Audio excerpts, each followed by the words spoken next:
I just want to make this bigger. All right. Can you see that, Nishal? Yeah, it's in full screen. It's good now. Okay, perfect. Thank you. So thanks very much, Nishal. First of all, I want to thank Transport Events for the organizing of the webinar. And second of all, I want to also give a special thank you to Mr. Henri Dupuis from Port of Reunion for sending me the invite to talk today during this webinar. So what I'm going to talk about is, as my main slide shows, is what we do as a contractor towards sustainable port development. So first of all, very quickly, without going into much detail, what does Jan de Nul do? I think most people in the webinar probably know Jan de Nul, others maybe not so well. So we are a family-owned business. And we are a contractor providing 4 main activities, which you can see on the screen. So the 4 activities are marine works. Part of that is one of our main activities is dredging, falls under the marine works. The second activity is the services related to the offshore industry. That's historically been oil and gas, where we do trenching and backfilling, etc. But also more recently in the last, I would say 10 years, as a big focus on offshore renewables, where we install the whole host of what's required for offshore wind farms. Third one is civil constructions. That's mainly focused on Belgium, where the office originated from. But we can do, and we sometimes do worldwide, some marine civil construction where we construct quay walls and breakwaters.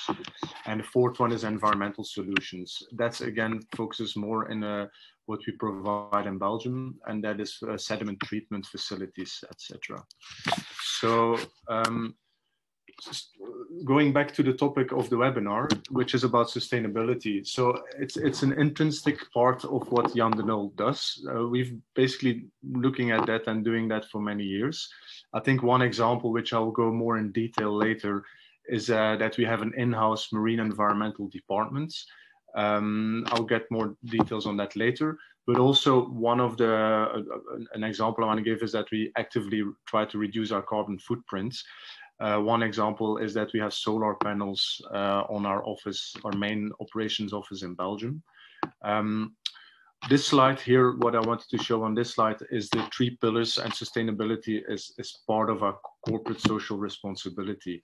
So there are 3 main pillars of that in the company.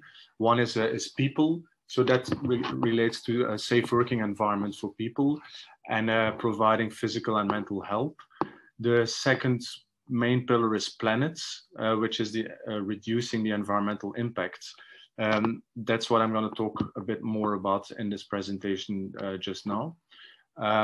What's important there is energy consumption, emissions, and climate is reducing our waste and also the use of plastics overall. How can we implement circular thinking? And so how do we manage the environmental aspects of our projects? And then the last thing is profits. Obviously, we are still a business, we are a contractor, but it's what is the impact of how we do business? So we want to conduct sustainable business, and that's basically doing our work with the highest ethical standards, and also on projects is try to involve local communities where we have where we operate. Like I said, the main focus on this specific webinar, because it is about port development, is the first activity, which you saw earlier, is the marine works, and more specifically dredging. That's one of our core businesses. That's what we, I would say, internationally are very well known for. We are one of the world leaders in dredging. You can see we have a whole host of vessels doing dredging activities from small to big, and all different kinds, from hoppers, cutters, backhoes, etc. So dredging is a very important part, I would say, for port developments, where you either do maintenance dredging, or when you want to construct new ports or make existing ports bigger, where you need to do capital dredging, or also possibly reclamation. On the sustainability and port construction. So I was thinking, which angle can I discuss here today? And I thought I want to talk specifically about three points. which I'll go into detail in further slides. So one is what it's more, the first point is more the project requirements, I would say, and project specifications. So that's legal, client, project, contract requirements. Second is more in general, what is our own sustainability drive? So what do we do in general, not specific for projects? And the third one is more of a comment, like what can contractors get more incentives towards being sustainable. So on the legal and the client's project contract requirements, very broadly I mentioned, what is important there is the marine environmental management. So when projects are executed, there will always be an impact on the environment, and the aim or what's important is that a client, but subsequently a contractor who executes the project, manages the marine environment. And that is specifically to protect habitats like seagrass, coral reefs, etc., protect marine and terrestrial fauna, and also protect people living and working around the project and their revenue. So every project is different. So there's a project-specific approach, which we do as a contractor. That starts at the tender stage, where we obviously look and review all the documents requirements, including environmental impact assessments. We might start during a tender already doing modeling and doing a draft environmental management plan. Upon awards, then we get into pre-construction activities, where we would update the environmental management plan and do all kind of procedures, etc. We might procure additional environmental management equipment or use our own equipment and ship that, etc. And then you can see details on the slide also. And then when we get into construction, we have to obviously, and we will implement that management plan. We will do monitoring. And we always look for opportunities to improve how we execute the project. What the main point I want to highlight here with all the other details on the slide is that every project is different. And I think that's an important remark from my side, is that there's always a balance with environmental monitoring and executing projects and reducing the impact on the environment, is there's a balance between economy and ecology. And since every project is different, it's impossible to just take a blueprint and say, okay, these are all the things required for this project. There will always be certain benchmarks which we try to achieve, and a client and a country legally, but there will always be differences how every project will be implemented. What I want to highlight in that regard is that we as Jan de Nul, we have an in-house marine environmental department. So we have a whole host of tools and methods to do the environmental management. Our in-house marine environmental department has about 30 full-time employees. So there's a support from head office, and people also go to the sites, project sites, to do the environmental marine management. I would say the main parameters with that is water quality, sedimentation, oceanographic and meteorological. How do we then do that? It's three different approaches.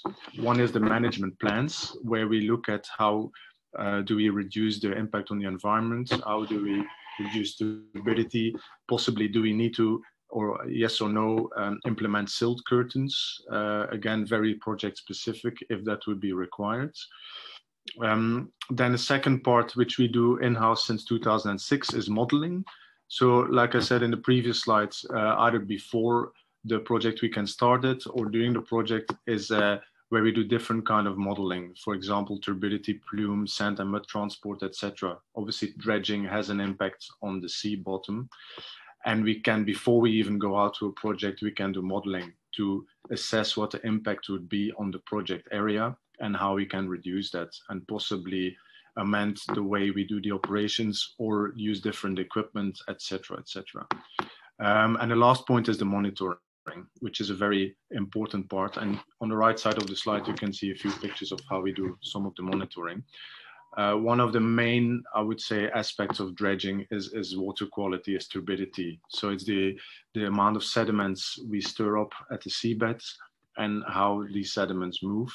So and during the project, we can do either fixed monitoring from buoys, which also can transport real-time data, or sometimes a little boat goes out and does transacts and measures turbidity, or do current measurements, etc. Another monitoring part could be marine fauna observations, depending where we work, where we have marine mammal observations on our dredging vessels. So there's a whole host of things, too much detail to all present in this presentation, but I just wanted to highlight some of those today. Then the second point I raised earlier. So the first point was very project specific. The second point is our own contractor, our own sustainability drive. So it comes down very much to our corporate social responsibility. What we have then done, to give you an example here, quite recently, is we implemented internally a campaign called Code Zero, and it's basically to make corporate social responsibility more easy to understand for everybody in the company. So the word zero obviously is quite a strong word, and there's 4 points we wanna address: is zero emissions, so we actively want to reduce our carbon footprint, zero accidents, we want to make the workplace safer, zero breaches, we don't tolerate ethical and social violations, and zero waste. So we look for circular solutions and less waste. So that's just a point I wanted to make, that we go beyond just saying, okay, we have a corporate social responsibility, but we really want to to reduce things actively, and to even ideally go to zero. On the zero emission part, one point I wanted to highlight, which actually comes close to also to the topic of today very much, is because dredging vessels do work very closely to the shore and often to areas where people live. Ports are often around cities, which you can see also at the Port of Reunion. There's people living quite close to the port.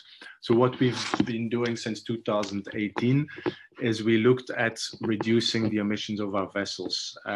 So with the new built vessels since then, either because of expansion of our fleet or changing older tonnage to newer vessels and more efficient vessels, is we implemented a specific filter system on our vessels for the exhaust fumes, which we designed in-house. And the idea came from basically what's happening in Switzerland tunnels, where construction equipment in tunnels is very strict because fumes stay within the tunnels.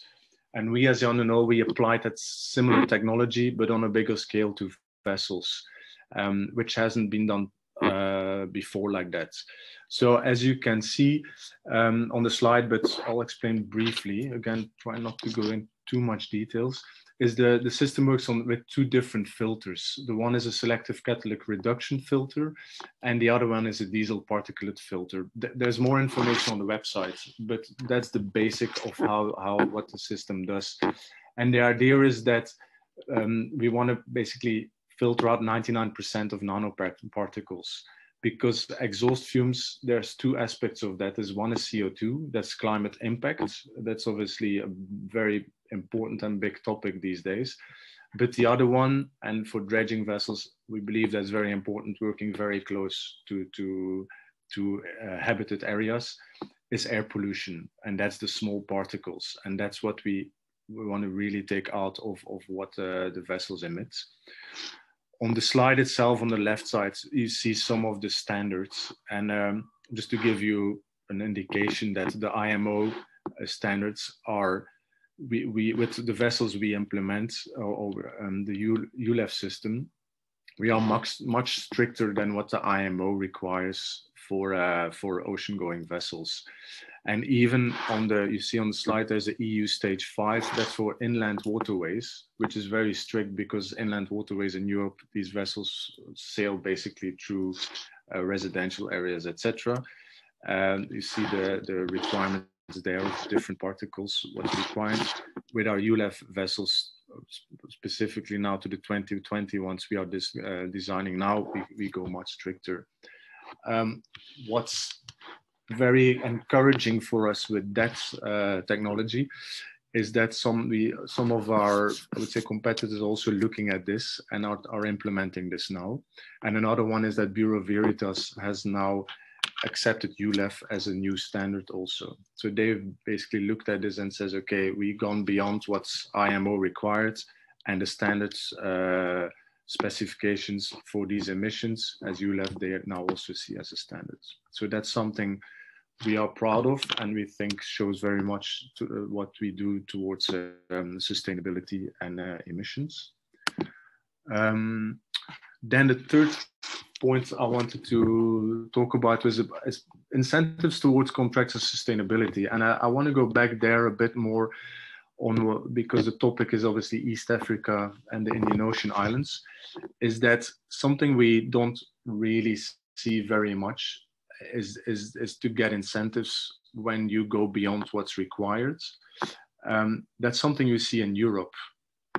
So when you have port development projects, typically what the determining factor is, often it's just price or technical requirements.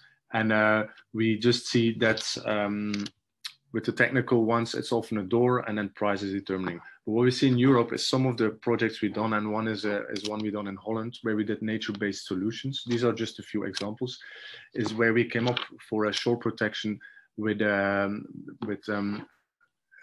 nature solution, which was basically a dike we constructed instead of using concrete, etc. And that, I would say, innovative solution gave us additional points during tender review. And even though in the end what we provided wasn't the cheapest solution, it was the most ecological solution, and we then actually did win the work. So that's what I wanted to highlight with this slide and this comment, is that I think that's something in the region we are looking at could be boosted a bit more, that sustainability could be taken into account a bit more during tenders, where contractors basically get rewarded for providing more sustainable solutions, and not just, okay, that's the cheapest solution. Almost finished my presentation. So what I wanted to take away from all of this is that we all talk about sustainability, and it's very important, but I think the main point, and that's also where we as Jan de Nul are looking at, is take responsibility for generations to come. And I think that's a very important point, that it's not just for what we do at the moment, how we run our business, or even obviously as a contractor, but also clients, etc. Is just look further for future generations. And finally, any further information you can find on our website. If you want to reach out to me, reach anybody who has further questions, you can reach me on LinkedIn. And also on the website itself, there's a specific section regarding sustainability. So that gives even much more detail than what I try to provide here today. So I want to thank you very much for listening.